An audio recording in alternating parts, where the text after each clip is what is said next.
पेशाब करते समय आदमी अचानक देखता है कि एक पहाड़ी पर एक बड़ी लड़की कार में सो रही है। यह देखकर उसकी बुरी नीयत जाग उठती है। वह बिना कुछ कहे कार का दरवाजा खोलने की कोशिश करता है, लेकिन अगले ही पल लड़की अचानक जाग जाती है। ये जानना जरूरी है कि यह जगह सुनसान है, यहाँ कोई नहीं है। डर के मारे लड़की तुरंत चिल्लाती है और उसे दूर जाने के लिए कहती है, लेकिन बाहर का आदमी न केवल डरता नहीं है बल्कि उसका रवैया और भी ज्यादा घमंडी हो जाता है। डर के मारे लड़की जल्दी से कार का हॉर्न बजाती है ताकि बाहर के आदमी को डराकर भगा सके, लेकिन उसे नहीं पता था कि इस सुनसान जगह पर कार का हॉर्न बहुत तेज लगता है, जिससे बाहर का आदमी गुस्से में आ जाता है।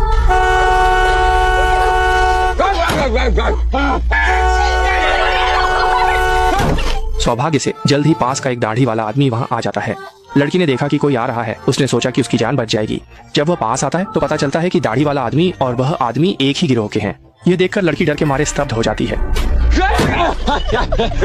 लेकिन इससे पहले कि वह कोई प्रतिक्रिया दे सके, दाढ़ी वाला आदमी बंदूक उठाकर उसे निशाना बनाता है। कार ले लो, खून बहने से पहले गाड़ी से बाहर निकल, नहीं तो तेरा सिर उड़ा दूंगा। जान बचाने के लिए लड़की ने फिर कभी हॉर्न नहीं बजाया और चुपचाप निर्देशों का पालन करते हुए चली गई। गाड़ी से उतरते ही लड़की की भीगी पैंट से साफ दिख रहा था कि डर की धमकी के सामने वह डर के मारे पेशाब कर चुकी थी। जैसे ही उसे लगा कि अब उसकी जान बचना नामुमकिन है, पास ही खड़े उसके पापा ने भी अभी अभी बजा हुआ हॉर्न सुन लिया और तुरंत छोटे बेटे को मां के हवाले करके तेजी से कार की तरफ दौड़ पड़े। लेकिन बिना किसी तैयारी के वह सीधे दोनों द्वारा बेहोश कर दिया जाता है। इसी बीच परिवार की चिंता करने वाली माँ भी वापस तंबू में जाती है, छोटे बेटे को तंबू में छिपाती है और फिर तेजी से बड़ी बेटी की ओर दौड़ती है।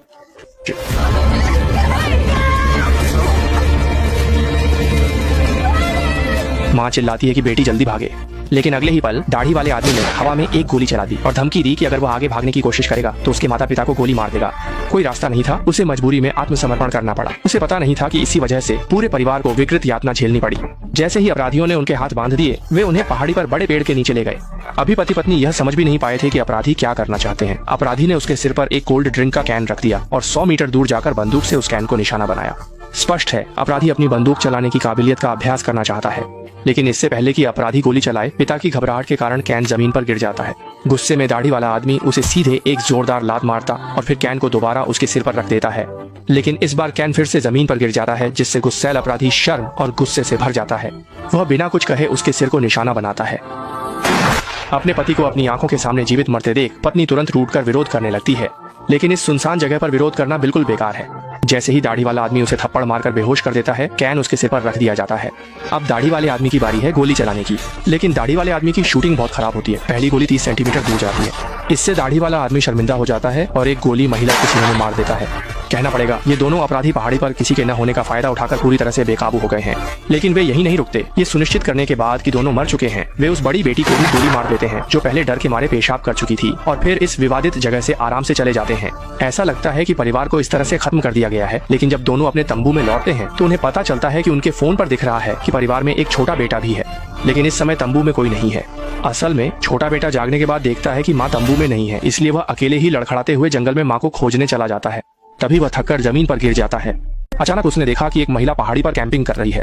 वह मदद मांगने के लिए उसके पास जाना चाहती थी, लेकिन लीसा ने उसे बिल्कुल भी नहीं देखा। असल में लीसा और उसका बॉयफ्रेंड वीकेंड पर यहाँ कैंपिंग करने आए थे, लेकिन दुर्भाग्य से टायर पंचर हो गया। जब तक बॉयफ्रेंड ने उसे पास में लकड़ी का टुकड़ा खोजने के लिए कहा, तभी दोनों ने देखा कि पास में एक छोटा लड़का बेहोश पड़ा है। सौभाग्य से बॉयफ्रेंड एक डॉक्टर था। प्रारंभिक जांच के बाद छोटे लड़के को केवल थकावट के कारण बेहोशी आई थी, अन्य कोई समस्या नहीं थी। लेकिन इस सुनसान जगह पर इस तरह का बच्चा होना कुछ असामान्य था। वे लड़के को अस्पताल ले जाना चाहते थे, लेकिन टायर पंचर होने के कारण वे नहीं जा सकते थे। ठीक उसी समय जब दोनों लोग असमंजस में थे, अचानक एक छोटी कार वहां आ गई। उत्साहित होकर उन्होंने कार मालिक से मदद मांगी, लेकिन उन्हें नहीं पता था कि यह व्यक्ति लड़के के माता पिता की हत्या करने वाले अपराधियों में से एक था। जब उसने सुना कि उन्होंने एक छोटे लड़के को पाया है, तो अपराधी तुरंत आगे बढ़कर पुष्टि करने लगा। लड़के को पहचानने के बाद कि वह उनका लक्ष्य था, अपराधी तुरंत नाटक करने लगा। उसने कहा कि उसने कल बच्चे के माता पिता को पहाड़ी पर जाते देखा था और वह उन्हें पहाड़ी पर ले जाकर उनके माता पिता को खोजने में मदद कर सकता है। इस तरह लीसा वहीं रहकर बच्चे की देखभाल करने लगी, जबकि जैक अपराधी के साथ पहाड़ी पर लड़के के माता पिता को खोजने चला गया। लेकिन जैक को बिल्कुल भी उम्मीद नहीं थी कि अपराधी उसे सीधे कल हत्या किए गए स्थान पर ले जाएगा। जमीन पर 3 शव देखकर डॉक्टर जैक का पहला विचार था कि उन्हें बचाया जाए। सौभाग्य से जांच के बाद लड़के की मां अभी भी सांस ले रही थी। इस पल ने जैक को बेहद खुशी से भर दिया। उसने तुरंत अपना सामान समेटकर उसकी आपात चिकित्सा के लिए तैयारी शुरू कर दी। लेकिन उसने नहीं सोचा था कि अपराधी मामले को उजागर होने से रोकने के लिए तुरंत ट्रिगर दबा देगा। स्थिति को समझते हुए जैक ने अपराधी को धक्का देकर जमीन पर गिरा दिया और जंगल की ओर भाग गया। जब अपराधी ने गोली चलाने की तैयारी की, जैक पहले ही गायब हो चुका था, जिससे अपराधी गुस्से में चिल्लाते हुए उसका पीछा करने लगा। इसी बीच लीसा ने भी पहाड़ी पर गोली की आवाज सुनी। स्थिति को समझते हुए वह तुरंत कार में छिप गई और दरवाजे को मजबूती से बंद कर लिया। और दाढ़ी वाला व्यक्ति भी समझ गया कि उसके साथी ने मामला बिगाड़ दिया है। उसने तुरंत कार की खिड़की तोड़ दी। शुक्र है लीसा ने तुरंत प्रतिक्रिया दी और दाढ़ी वाले की बांह को एक झटके में काट दिया। दाढ़ी वाले व्यक्ति के घाव को बांधने के दौरान वह बच्चे को लेकर जंगल की ओर भाग गई। गुस्से में दाढ़ी वाले व्यक्ति ने तुरंत शिकारी कुत्ते को छोड़ दिया। लीसा को सबक सिखाने की तैयारी की, लेकिन उसे बिल्कुल भी उम्मीद नहीं थी कि रास्ते में शिकारी कुत्ता अचानक एक मृत जंगली सूअर से मिल गया और सीधे खाने में लग गया। कोई विकल्प न होने पर दाढ़ी वाला व्यक्ति खुद लीसा का पीछा करने चला गया। उसे नहीं पता था कि जैक का पीछा कर रहा साथी भी उसी जंगल में आ गया था। साथी ने जंगल में हलचल सुनकर बिना सोचे समझे ट्रिगर दबा दिया, लेकिन जब वह आगे बढ़ा तो उसने देखा कि उसने दाढ़ी वाले व्यक्ति को ही गोली मार दी थी। दाढ़ी वाले को बिल्कुल भी उम्मीद नहीं थी कि वह अपने ही बेवकूफ साथी के हाथों मारा जाएगा। दाढ़ी वाले व्यक्ति की बंदूक जमीन पर गिरते देख जैक तुरंत उसे चुपके से उठाने की तैयारी करने लगा, लेकिन अगले ही पल लीसा के गोद में बच्चा अचानक जोर जोर से रोने लगा। आवाज सुनकर अपराधी तुरंत पीछा करने लगा। मृत दाढ़ी वाले व्यक्ति का बदला लेने की योजना बना रहा था। पीछा कर रही महिला ने अचानक देखा कि अपराधी ने न जाने कब बंदूक उठाकर उसे निशाना बना लिया था। लीसा के प्रतिक्रिया करने से पहले ही अपराधी ने उसके गोद से बच्चे को छीनकर जमीन पर पटक दिया। बच्चे की रोने की आवाज अचानक बंद हो गई। लीसा तुरंत टूट गई, लेकिन उसे पता ही नहीं था कि इसी वक्त उसका बॉयफ्रेंड पास ही ये सब देख रहा था। लेकिन बिना हथियार के वह बंदूकधारी अपराधी से मुकाबला करने की हिम्मत नहीं कर सकी और जल्द ही लीसा को अपराधी ने पेड़ पर लटका दिया ताकि उसके बॉयफ्रेंड जैक को बाहर निकाल सके। लेकिन इसी समय अचानक कार इंजन की आवाज सुनाई दी। असल में जैक ने अपराधी के साथी के शव पर कार की चाबी देखी थी। वह अपराधी की कार चलाकर भाग गया। ये सुनकर अपराधी तुरंत नाराज हो गया। अपने हत्या के मामले को उजागर होने से रोकने के लिए अपराधी ने लीसा को रस्सी से बांधकर जैक का पीछा करने की तैयारी की। हालांकि रास्ते में लीसा ने अचानक घबराकर देखा कि जो बच्चा अभी अभी जमीन पर गिरा था वह अब गायब था। स्पष्ट रूप से जरूर उसके बॉयफ्रेंड ने बच्चे को चुपचाप उठा लिया और बच्चे को लेकर पुलिस स्टेशन रिपोर्ट करने चला गया। ये देखकर अपराधी ने लीसा को कार में बैठाकर पहाड़ी से नीचे जैक का पीछा करने की तैयारी की, लेकिन लीसा भी मूर्ख नहीं थी। उसने अपराधी के ध्यान न देने पर स्टीयरिंग व्हील घुमा दिया, जिससे कार सीधे पास के पेड़ से टकरा गई। जल्द ही समय रात में आ गया और जैक पुलिस स्टेशन पहुंचकर रिपोर्ट दर्ज कर दी। बच्चे को पुलिस स्टेशन में छोड़ने के बाद जैक तुरंत पुलिस कर्मियों को लेकर पहाड़ी पर चला गया। जल्द ही उन्होंने सड़क किनारे टकराई हुई कार को देखा। कार में बैठी लीसा ने पुलिस कार को देखकर खुशी महसूस की, लेकिन जल्द ही वह फिर से निराश हो गई, क्योंकि जैसे ही दो पुलिसकर्मी कार से उतरकर स्थिति की जांच करने लगे, उन्हें छिपे हुए अपराधी ने मार दिया। जैक ने स्थिति को समझते हुए लीसा को छोड़कर फिर से कार लेकर भागने की योजना बनाई, लेकिन अगले ही पल उसे अपराधी ने कंधे में गोली मार दी। जैसे ही जैक दर्द से चीख रहा था, घायल अपराधी भी लंगड़ाते हुए वहां आ गया। उसे नहीं पता था कि इस समय दूसरी कार में लीसा ने रस्सी से छूटकर भागने की तैयारी कर ली थी। संकट की घड़ी में अपराधी ने तुरंत उसके बॉयफ्रेंड के सिर को निशाना बनाया। कहा कि अगर वह भाग गई तो जैक को गोली मार देगा। अपने बॉयफ्रेंड की जीवन सुरक्षा के लिए लीसा को वापस आकर बंधक बनना पड़ा, लेकिन इस समय अपराधी के पैर में चोट लगी थी, इसलिए कार चलाने का काम लीसा के हाथ में आ गया और अपराधी पीछे से बंदूक से लीसा के सिर को निशाना बनाकर उसे पहाड़ी के नीचे कार चलाने की धमकी दे रहा था। इस समय अपराधी को नहीं पता था कि लीसा ने पहले ही पलटवार करने की योजना बना ली थी। अगले ही पल लीसा ने गैस पर पैर रखा और फिर अचानक स्टीयरिंग व्हील घुमा दिया, जिससे कार तुरंत पलट गई। पहले से घायल अपराधी इस झटके के बाद बिल्कुल भी हिलडुल नहीं सका। इस दौरान लीसा ने कार का दरवाजा खोलकर उसे आधा मार दिया, फिर पास के पत्थर को उठाकर उसके सिर को कुचल दिया।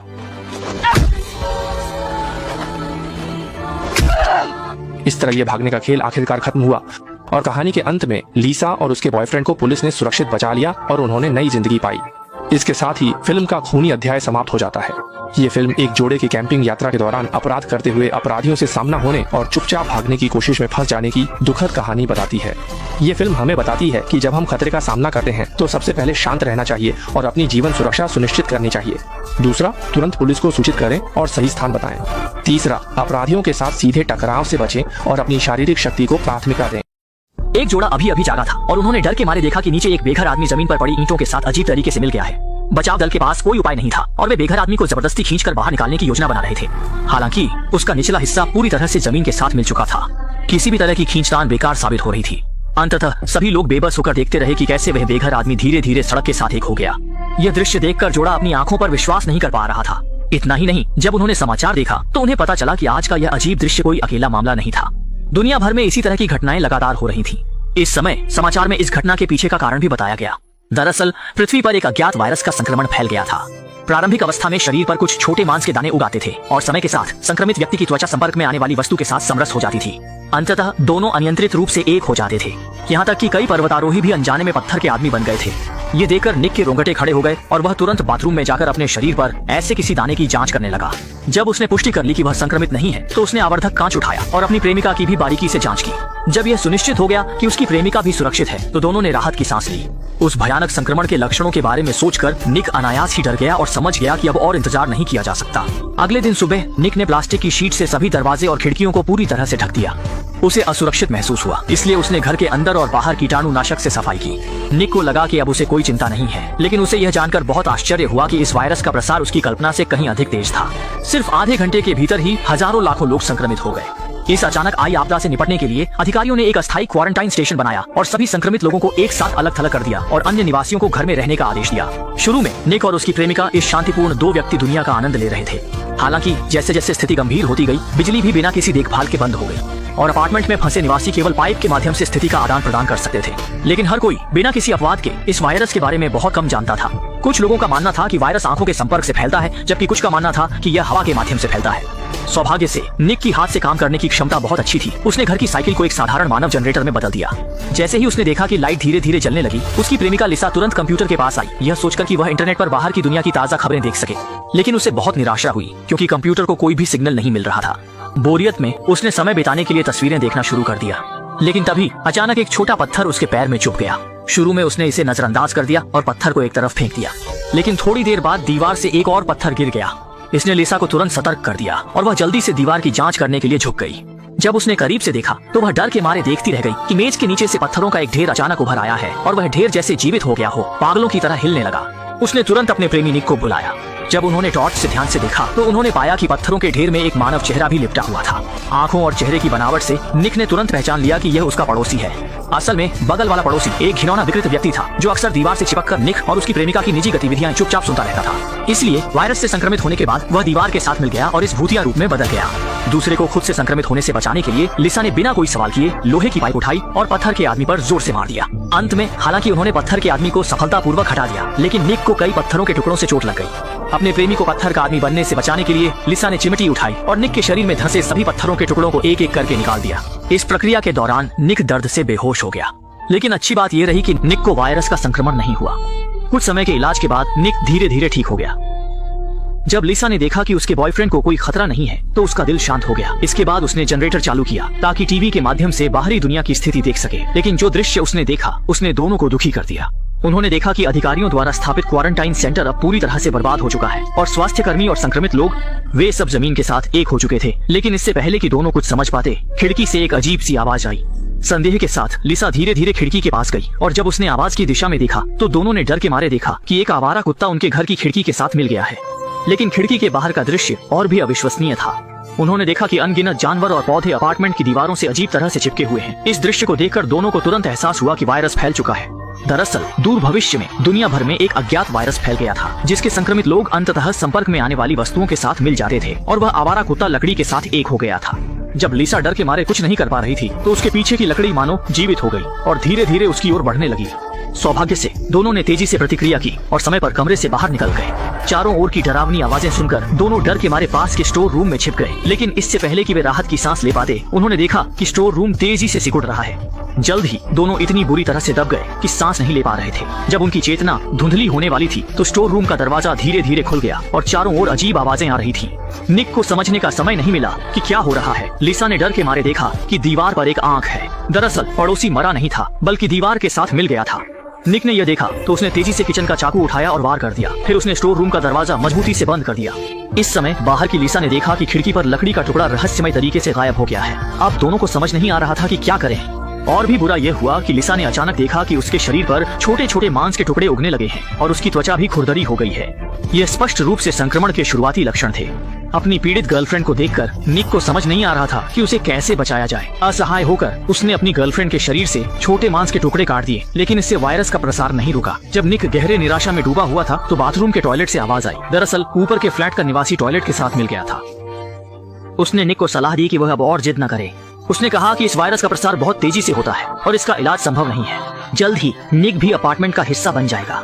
लेकिन निक ने हार नहीं मानी। जब वह फिर से अपनी गर्लफ्रेंड के पास गया तो उसने देखा कि वह बिस्तर की चादर के साथ मिल रही है। अपनी प्रिय को बचाने के लिए निक ने तुरंत कैंची उठाई और चादर काट दी, लेकिन इससे उसकी गर्लफ्रेंड को असहनीय दर्द हुआ क्योंकि चादर पहले ही लिसा के साथ एक हो गई थी। अगले ही पल लिसा से तेजी से खून बहने लगा। अब निक के पास कोई और उपाय नहीं था, वह केवल अपनी गर्लफ्रेंड को चादर के साथ धीरे धीरे मिलते हुए देख सकता था। समय के साथ उसकी गर्लफ्रेंड का शरीर धीरे धीरे निगल लिया गया और अंत में केवल उसका सिर बाहर रह गया। मजबूरी में उसे अपनी गर्लफ्रेंड को छोड़ना पड़ा। इसी बीच घर का खाना भी खत्म हो गया था। एक आखिरी उम्मीद के लिए निक ने हिम्मत करके घर का दरवाजा खोला, लेकिन इस समय गलियारा पूरी तरह से बदल चुका था। चारों ओर अजीबोगरीब आकृति वाली लंबी लंबी चीजें थीं, जैसे किसी प्राचीन जीव की आंतें हों। इतना डरा दिया कि वह बिल्कुल स्तब्ध रह गया। जब वह नहीं जानता था कि कहाँ जाए, उसने देखा कि जमीन से एक चेहरा उभर रहा है और वह चेहरा उसकी प्रेमिका का था। स्पष्ट है कि वह अब अज्ञात वायरस से संक्रमित हो चुका था और जमीन के साथ एक हो गया था। दूसरे को खुद से संक्रमित होने से बचाने के लिए उसने मजबूरी में दर्द के साथ अपने प्रियजन की बलि दे दी। जैसे ही उसने उसे काटा, आसपास की आंतें तुरंत मुड़ गईं और उसकी ओर दबाव डालने लगी। इस स्थिति को देखकर निक केवल घर की ओर वापस दौड़ सकता था। जब उसने देखा कि वह कहीं नहीं भाग सकता, तो उसने एक छोटे से छेद में घुसने का फैसला किया। गलती से वह एक अंधेरे स्थान में पहुंच गया और इससे पहले कि वह प्रतिक्रिया कर सके, उसने महसूस किया कि कोई उसे छू रहा है। जब वह डर से कांप रहा था, उसके सामने अचानक एक महिला प्रकट हुई जो लगातार उसकी पीठ को सहला रही थी। असल में वह अपार्टमेंट में गिने चुने जीवित बचे लोगों में से एक थी। उसने निक को बताया कि अगर वह जीवित रहना चाहता है तो उसे अब से उसकी बात माननी होगी। महिला ने कहा कि वे अपार्टमेंट की पाचन प्रणाली में हैं। चूंकि अब पूरी इमारत जीवित हो चुकी है, अब बाहर निकलने का एकमात्र तरीका है कि पाचन प्रणाली को उत्तेजित किया जाए ताकि अपार्टमेंट उन्हें बाहर निकाल दे। यह महसूस करते हुए कि अब कोई रास्ता नहीं बचा है, निक को भी मजबूरन महिला की नकल करते हुए पाचन तंत्र को उत्तेजित करना पड़ा। आखिरकार मेहनत रंग लाई। दोनों के लगातार कोशिश करने के साथ ही नीचे जल्दी ही एक रोशनी वाली जगह उभर आई। आखिरकार दोनों बिना किसी खतरे के अपार्टमेंट से निकलकर सफलतापूर्वक बाहर की दुनिया में पहुंच गए। लेकिन सामने का दृश्य उन्हें खुश नहीं कर सका।